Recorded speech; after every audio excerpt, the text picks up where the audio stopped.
Happy Pokemon Day, everyone. I wanted to make this quick video in celebration for Pokemon's big 25th anniversary.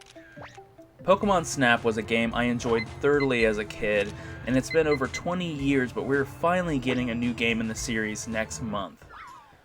I figured now would be a wonderful time to take one last fond look at the original Nintendo 64 version.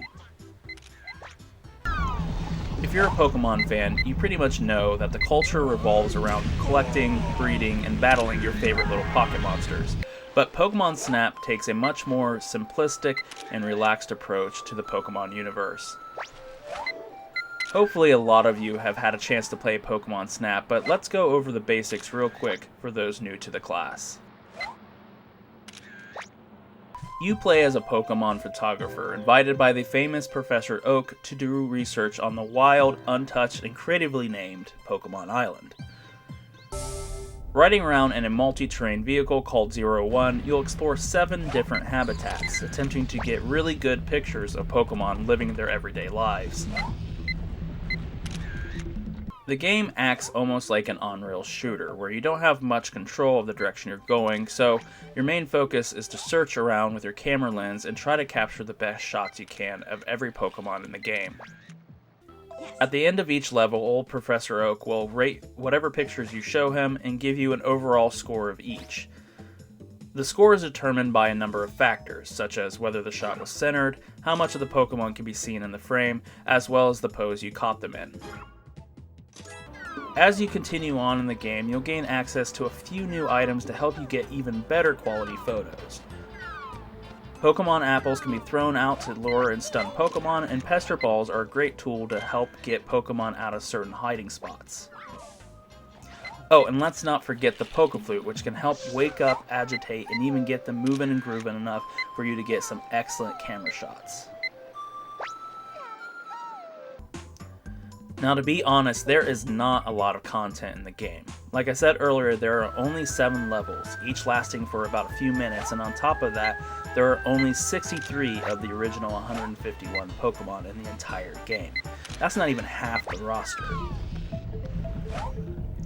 While I know that sounds disappointing, and, well, it is, but the gameplay is super addicting.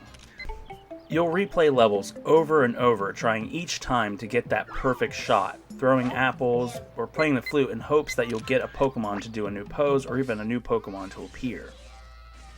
The game is also pretty clever about these moments, where you'll have to think a little outside of the box to make certain events happen. For example, if you keep luring a Pikachu down the beach towards a surfboard, you'll get a special picture worth lots of points. When discovering things like this for the first time, it's just incredibly pleasing. The levels will take you to a variety of geographical environments, such as a cave, a beach, etc. And thanks to the visuals, some great music, and sound design, each level feels very distinct. Take the volcano level, for example. You're driving around with the sounds of lava flowing and bubbling by you, Ponyta is galloping towards you, and Moltres is flying overhead. As a kid, it was everything you could have wanted. Even with the handheld RPGs and Pokemon Stadium at the time, you never got to see how Pokemon interacted with each other in the wild, so back then it was so unique to get to explore this side of Pokemon.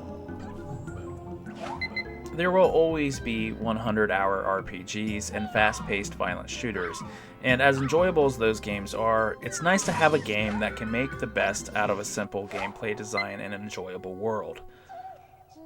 So here's to hoping that the new Pokemon Snap can deliver on an experience that us old folks can enjoy again, as well as allowing new Pokemon fans to experience this kind of game. Thank you for taking this trip down memory lane with me. Happy Pokemon Day, everyone. I hope you get to enjoy it in your own way. Take care.